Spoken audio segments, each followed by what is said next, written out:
Hi అండి. Caramel coconuts balls అయితే ఎలా తయారు చేసుకోవాలో చూద్దామండి. అసలు చాలా టేస్టీగా పిల్లలైతే భలే ఇష్టపడతారండి. ఇదైతే నేను ముందు రోజు కొబ్బరికాయ అయితే కొట్టున్నానండి. అదైతే పైన ఉన్న పీల్ అంతా తీసేసి సన్న ముక్కలు చేసుకుని మిక్సీ పట్టుకోవాలండి. ఈ పీల్ కూడా వేస్ట్ చేయకుండా మొక్కల్లో అయితే వేసేసుకోండి. మొక్కలు చాలా బాగా వస్తాయి.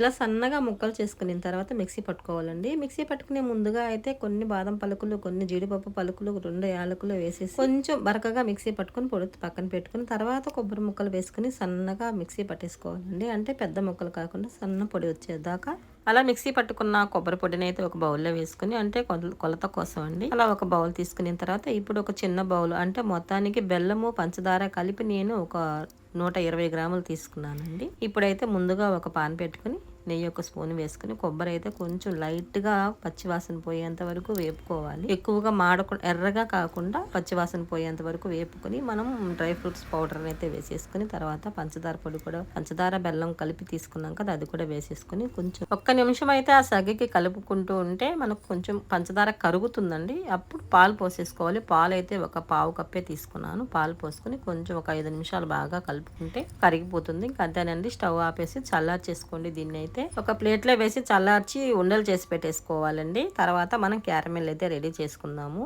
ఇలా అయితే నేను ప్లేట్లో వేసేసి, అంటే నాకు కావాల్సినది చాలా చిన్న సైజులో ఉండలు అయితే చేసుకున్నానండి. ఇలా బాల్స్గా అయితే బాగుంటాయి.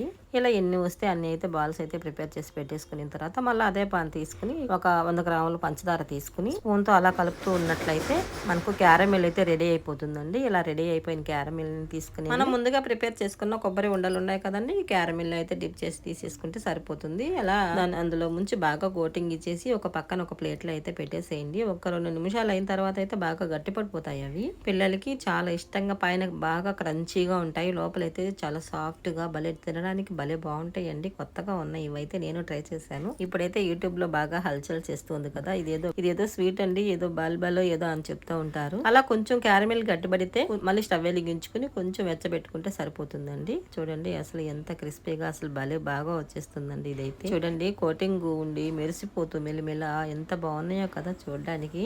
మనం పచ్చి కొబ్బరితో చేసుకుంటేనే టేస్ట్ ఎక్కువగా బాగుంటుందండి. బాగా వాడు కొబ్బరితో చేసుకుంటే కొంచెం అదోలా ఉంటుంది అనమాట. పచ్చి కొబ్బరి ఎక్కువ టేస్ట్ ఉంటుంది. ఎప్పుడైనా దేవుడి కాడ కొబ్బరికాయ కొడుతూ ఉంటారు కదండి, అలాంటప్పుడు అయితే ఇలా ట్రై చేయండి, బాగుంటుంది. ఓకే, వీడియో నేస్తే లైక్ చేయండి, సబ్స్క్రైబ్ చేయండి ఫ్రెండ్స్.